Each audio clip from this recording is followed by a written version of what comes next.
ഈ സെഷനിൽ നമ്മൾ ചിന്തിക്കുവാൻ പോകുന്നത് ഉൾറിച്ച് ബക്കിൻ്റെ കോൺട്രിബ്യൂഷൻസിനെ പറ്റിയിട്ടാണ്. ആദ്യം നമുക്ക് സൈദ്ധാന്തികനെ പരിചയപ്പെടാം. Ulrich Beck German സോഷ്യോളജിസ്റ്റാണ്.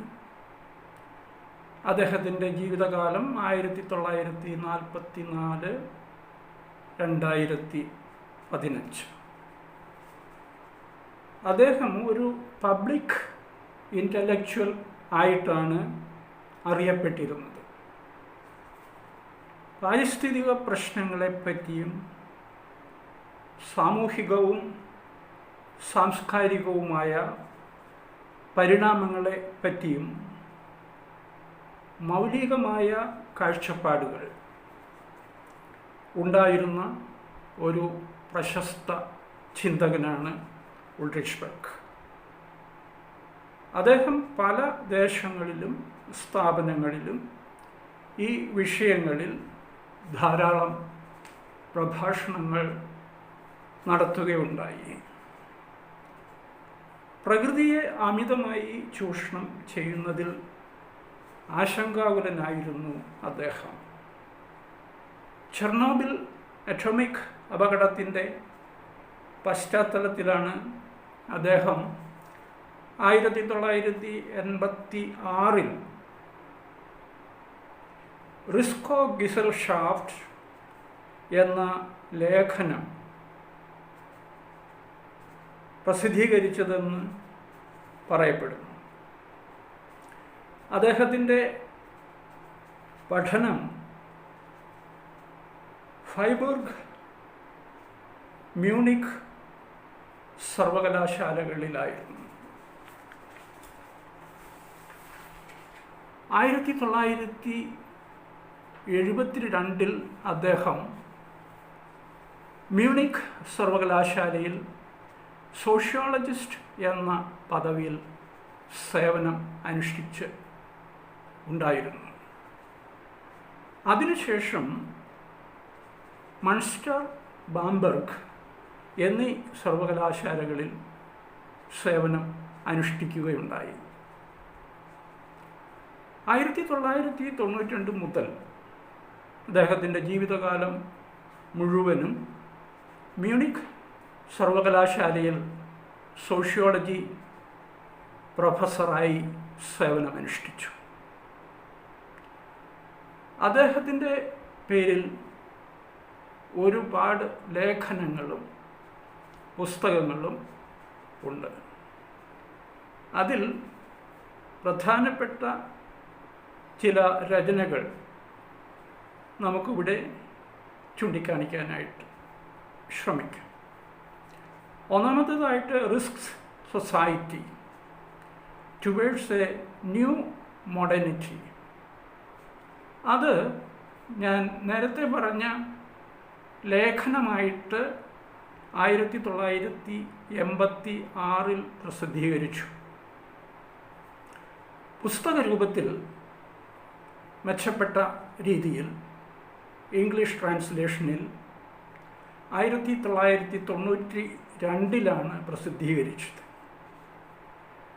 Ulrich Beck, Anthony Giddens, Scott Lash എന്നീ 3 പേരും കൂടിയിട്ട് ഒരു രചന നടത്തിയിട്ടുണ്ട്. Reflexive modernisation, politics, tradition and aesthetics in modern social order. അത് 1994 പ്രസിദ്ധീകരിക്കുന്നത്.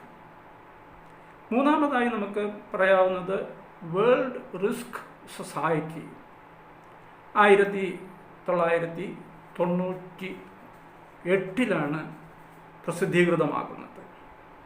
നാലാമത് വാട്ട് ഈസ് ഗ്ലോബലൈസേഷൻ, അത് വരുന്നത് 1999. മറ്റൊരു പ്രധാനപ്പെട്ട രചന കോസ്മോപൊളിറ്റൻ വിഷൻ, അത് 2006 പ്രസിദ്ധീകരണം ആണ് എന്ന് നമുക്ക് കാണാം.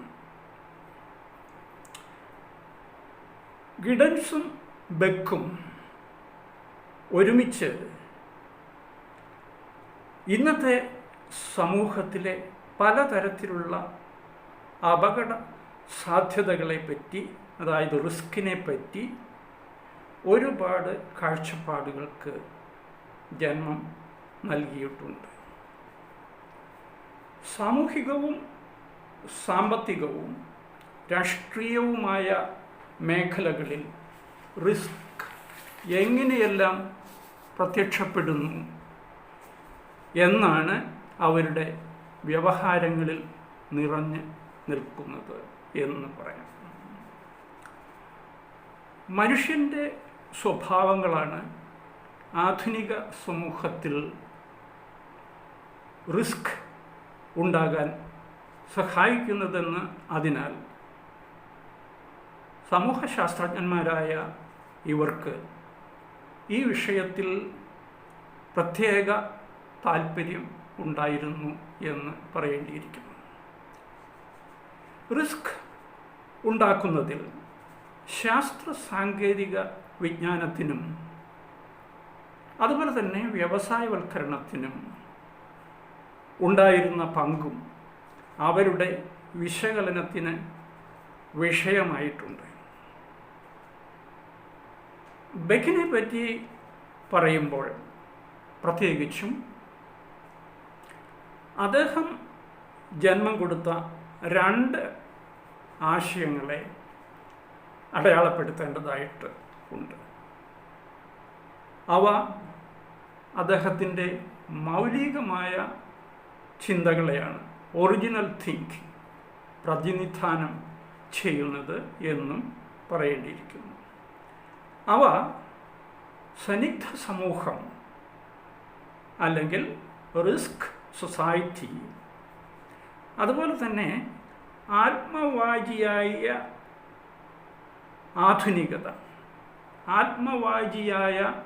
ആധുനികത അല്ലെങ്കിൽ റിഫ്ലക്സീവ് മോഡേണിറ്റി, ഇവയാണ് ഈ പറയുന്ന രണ്ട് ആശയങ്ങൾ.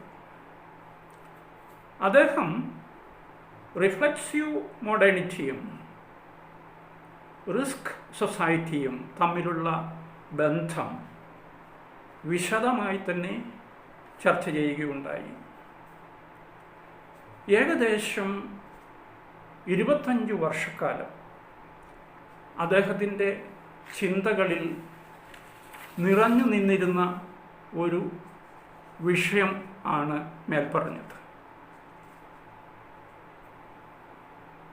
ത്വരിതഗതിയിൽ നടന്നുകൊണ്ടിരിക്കുന്ന ആഗോളീകരണ ചുറ്റുപാടുകളിൽ സാമൂഹികവും രാഷ്ട്രീയവുമായ ചിന്തകളും അതുപോലെ തന്നെ പ്രവർത്തനങ്ങളും നവാധുനിക രീതിയുമായി എങ്ങനെ ബന്ധപ്പെട്ടിരിക്കുന്നു, ഇതായിരുന്നു അദ്ദേഹത്തിൻ്റെ ചിന്തകളിൽ നിലനിന്നിരുന്ന വിഷയം. മറ്റൊരു തരത്തിൽ പറഞ്ഞാൽ പോസ്റ്റ് മോഡേണിസം എങ്ങനെ സോഷ്യൽ പൊളിറ്റിക്കൽ തോട്ട്സ് അതുപോലെ തന്നെ തുടർന്നുള്ള പ്രാക്ടീസസ് എന്നിവയെ സ്വാധീനിച്ചിരുന്നു. അത് ഗ്ലോബലൈസേഷൻ്റെ പശ്ചാത്തലത്തിൽ എങ്ങനെ നടക്കുന്നു, ഇതായിരുന്നു ഈ പറയുന്ന ചിന്താ വിഷയത്തെ ഹ്രസ്വമായി അവതരിപ്പിച്ചാൽ പറയാനായിട്ട് സാധിക്കുന്നത്. പോസ്റ്റ് മോഡേണിസവും റിഫ്ലക്സീവ് മോഡേണിറ്റി എന്നാണ് അദ്ദേഹം അതിൻ്റെ ഒരു കാഴ്ചപ്പാടായിട്ട് പറയുന്നത്. ആ പോസ്റ്റ് മോഡേണിറ്റിയും സാമൂഹികവും സാമ്പത്തികവും പൊളിറ്റിക്കലും ആയിട്ടുള്ള ആശയങ്ങളും ചിന്തകളും അതിനെ തുടർന്നുണ്ടാകുന്ന പ്രവൃത്തികളും തമ്മിൽ എങ്ങനെ ബന്ധപ്പെട്ടിരിക്കുന്നു, അത് നമുക്ക് ഗ്ലോബലൈസേഷൻ എന്നുള്ള പ്രതിഭാസത്തിൽ സൂപ്പർ ഇമ്പോസ് ചെയ്ത് കാണേണ്ടതായിട്ട് ഇരിക്കുന്നു എന്നുള്ളതാണ് അദ്ദേഹത്തിൻ്റെ ചിന്തയിൽ കൂടി നടന്നിരുന്ന, ചിന്തയിൽ കൂടി വ്യവഹരിച്ചിരുന്ന വിഷയം എന്ന് നമുക്ക് പറയാനായിട്ട് കഴിയും. ആഗോളീകരണത്തിൽ സംഭവിച്ചത് ജനാധിപത്യത്തിൻ്റെയും ദേശീയ ഭരണക്രമങ്ങളുടെയും തളർച്ചയാണ്. ജനങ്ങളുടെ കാഴ്ചപ്പാടുകളിലും പ്രവർത്തനങ്ങളിലും ഗ്ലോബലൈസേഷൻ ഏറെ മാറ്റങ്ങൾ ഉണ്ടാക്കി എന്ന് കാണാം. സാമൂഹിക സ്ഥാപനങ്ങളുടെ പുനഃക്രമീകരണം നടന്നു. സാമ്പത്തികമായിട്ടുള്ള മുരടിപ്പുണ്ടായി എന്നാണ് പറയപ്പെടുന്നത്. അതെല്ലാം കണ്ടസ്റ്റഡ് ആയിട്ടുള്ള വിഷയങ്ങളാണ്. മനുഷ്യരുടെ ഭൗതികവും മാനസികവുമായ വിഷമതകൾ ഉണ്ടാക്കുന്ന പാരിസ്ഥിതി പ്രശ്നങ്ങളും ഉടലെടുത്തു എന്നാണ് പറയപ്പെടുന്നത്. നവ ആധുനികതയിലേക്കുള്ള പരിണാമത്തിൽ, അതായത് ഈ ബക്കിൻ്റെ അഭിപ്രായത്തിൽ റിഫ്ലക്സ് മോഡേണിറ്റി എന്ന് പറയുന്ന ആ സ്റ്റേജിലേക്ക്, നവാധുനികതയുടെ സ്റ്റേജിലേക്ക് ഉള്ള പരിണാമത്തിൽ സമൂഹം പല ഘട്ടങ്ങളിൽ കൂടി കടന്നു പോന്നിരിക്കുന്നു എന്ന് നമുക്ക് കാണാം. പരമ്പരാഗത ആയിട്ടുള്ള ഒരു സാമൂഹിക വ്യവസ്ഥ, traditional social structure, social system, society, ഇത് 18ാം ശതകത്തിൻ്റെ പകുതി വരെ നിലനിന്നിരുന്നു. ആ കാലഘട്ടത്തിൽ നമ്മൾ, ഞാൻ ഇൻവേർട്ടഡ് കോമയിലാണ് പറയുന്നത്, വി ആയിരുന്നു റെഫറൻസ് പോയിന്റ്. ഐ അല്ലെങ്കിൽ ഞാൻ ആയിരുന്നില്ല പ്രധാനപ്പെട്ട ഘടകം എന്ന് അർത്ഥമാക്കേണ്ടത് ഉണ്ട്. ആ സമ്പ്രദായം പല തലമുറകൾക്ക് വഴി കാണിക്കുന്നതായിരുന്നു എന്ന് നമ്മൾ കണ്ടു. അതിൽ മതസ്ഥാപനങ്ങൾക്കും, ഇപ്പോൾ വെസ്റ്റേൺ സൊസൈറ്റിയുടെ ബാക്ക്ഗ്രൗണ്ടിലാണ് നമ്മൾ ഇത് പറയുന്നത്. അങ്ങനെ വരുമ്പോൾ മതസ്ഥാപനങ്ങൾ എന്ന് പറയുന്നതിനെ വേണമെങ്കിൽ നമുക്ക് ചർച്ച്, കൂട്ടുകുടുംബ വ്യവസ്ഥയ്ക്കും അതുപോലെ എക്സ്റ്റൻഡഡ് ഫാമിലി, ഗ്രാമീണ ഭരണ സംവിധാനത്തിനും വില്ലേജ് കമ്മ്യൂണിറ്റിയുടെ ഭരണ സംഹിതയ്ക്കും മേൽക്കൈ ഉണ്ടായിരുന്നു എന്ന് പറയണം. അതുപോലെ തന്നെ വ്യക്തിയുടെ സ്വത്വം നിർണയിച്ചിരുന്നത് ഇവയെല്ലാം ചേരുന്ന സാമൂഹിക വ്യവസ്ഥയായിരുന്നു എന്നും കാണാം. ഏതാണ്ട് 17ാം നൂറ്റാണ്ടിൽ തന്നെ വ്യക്തി സ്വാതന്ത്ര്യം, സ്വയം നിർണയാവകാശം എന്നിവയ്ക്ക് വേണ്ടിയിട്ടുള്ള മുറവിളി നിലവിൽ വന്നു എന്നാണ് പറയാനായിട്ട് കഴിയുന്നത്. നേരത്തെ പറഞ്ഞതുപോലെ 18ാം നൂറ്റാണ്ടിൻ്റെ പകുതിയോടെ സാമൂഹിക ഘടനകളിലും വ്യവസ്ഥകളിലും പ്രകടമായിട്ടുള്ള വ്യതിയാനം ഉണ്ടായി എന്ന് നമുക്ക് പറയാം. വ്യക്തിയായി സമൂഹത്തിലെ റെഫറൻസ് പോയിന്റ്, അതായത് നമ്മൾ കണ്ടു ഐ അല്ലെങ്കിൽ ഞാൻ, അതുപോലെ നമ്മൾ അല്ലെങ്കിൽ വി എന്നത് പോയി കഴിഞ്ഞിരിക്കും. ഞാൻ ആയി സെൻട്രൽ പോയിന്റ്, റെഫറൻസ് പോയിന്റ് എന്ന് അർത്ഥം. പുതിയ സാമൂഹിക ഘടനയിൽ മതസ്ഥാപനങ്ങൾക്ക്, അതായത് ചർച്ചിന് ഇവിടുത്തെ ആ സാഹചര്യത്തിൽ ആദരവില്ലാതെ ആയി. മറ്റ് പല സംഘടനകളും അതുപോലെ തന്നെ കൂട്ടായ്മകളും മതസ്ഥാപനങ്ങൾക്ക് പകരം വയ്ക്കാമെന്ന് ആയി. അതുപോലെ കുടുംബത്തിൻ്റെ കാര്യം നോക്കിയാൽ അണുകുടുംബമായി നോർമലായിട്ടുള്ള വ്യവസ്ഥ. ഭരണക്രമത്തിൽ നോക്കിയാൽ വില്ലേജ് കമ്മ്യൂണിറ്റിയുടെ ഭരണം മാറ്റപ്പെട്ടു. അതിൻ്റെ സ്ഥാനത്ത് നാഷണൽ സ്റ്റേറ്റ്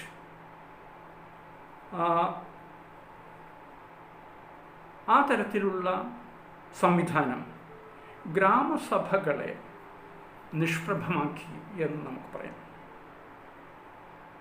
അതോടൊപ്പം തന്നെ ഭരണക്രമത്തെ സഹായിക്കുന്നതിനായിട്ട് ബ്യൂറോക്രസി സ്ഥാപിതമായി ഉയർന്നു വന്നു എന്ന് നമുക്ക് കാണാനായിട്ട് കഴിയും. ഇൻഡസ്ട്രിയലൈസേഷൻ ആയിരുന്നു ആ ഘട്ടത്തിലെ സാമ്പത്തികമായിട്ടുള്ള അടിത്തറ എന്നും കാണണം. വ്യക്തികൾക്ക് വഴികാട്ടിയായി നിന്നിരുന്ന ആ ഘടനാവൽകൃത രീതിയുടെ അധികാരബന്ധങ്ങൾ ശരിക്കും പറഞ്ഞു കഴിഞ്ഞാൽ തലകീഴായി മാറുകയാണ് ഉണ്ടായത്. അതിൻ്റെ ഫലമായി സ്വയം നിർണയാവകാശമുള്ള വ്യക്തി, അല്ലെങ്കിൽ നമ്മൾ സോഷ്യോളജിക്കലായിട്ട് പറഞ്ഞാൽ ഏജൻറ്റ് എന്നൊക്കെ പറയും, ഘടനയ്ക്ക് അംഗീകാരം നൽകുന്നവനായിട്ട് മാറുകയാണ്. എന്ന് വെച്ചാൽ ഓരോരുത്തരുടെയും ഇംഗിതം പ്രദർശിപ്പിക്കുന്നതിനുള്ള ഭരണ സംവിധാനം ഉണ്ടാകുന്നു. ഒരുപക്ഷെ നമുക്ക് വേണമെങ്കിൽ ജനാധിപത്യം എന്ന് പറയാമെന്ന് തോന്നുന്നു. അതാണ് ഓരോരുത്തരുടെയും ഇംഗിതം റിഫ്ലക്റ്റ് ചെയ്യുന്നതിനുള്ള ഒരു മോഡലായിട്ട് കാണാനായിട്ട് കഴിയുന്നത്. ഓരോരുത്തരുടെയും സപ്പോർട്ട് എങ്ങനെ, ഏത് ഘടനയെ എന്നുള്ള രീതിയിലുള്ള ഒരു ഭരണ സംവിധാനം വരുന്നു. അതുപോലെ വ്യവസായവൽക്കരണം, ഇൻഡസ്ട്രിയലൈസേഷൻ വളരെ അധികം ശാക്തീകരിക്കപ്പെട്ടിരിക്കുന്നു എന്നാണ് കാണുന്നത്. നമ്മൾ 20-ാം നൂറ്റാണ്ടിൻ്റെ ഉത്തരാർദ്ധത്തിലാണ് ഈ ഉൾറിച്ച് ബെക്ക് പരാമർശിക്കുന്ന ആത്മവാചിയായ ആധുനികതയുടെ അല്ലെങ്കിൽ റിഫ്ലക്സീവ് മോഡേണിറ്റിയുടെ രംഗപ്രവേശം വ്യക്തമായിട്ട് കാണുന്നത്.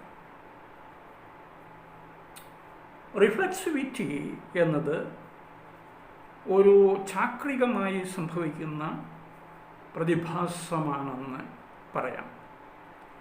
സ്വയത്തെ തന്നെത്താൻ വിമർശനാത്മകമായി നോക്കിക്കണ്ട് കാഴ്ചപ്പാടുകളും പ്രവർത്തന ശൈലികളും നിർമ്മിക്കുന്നു.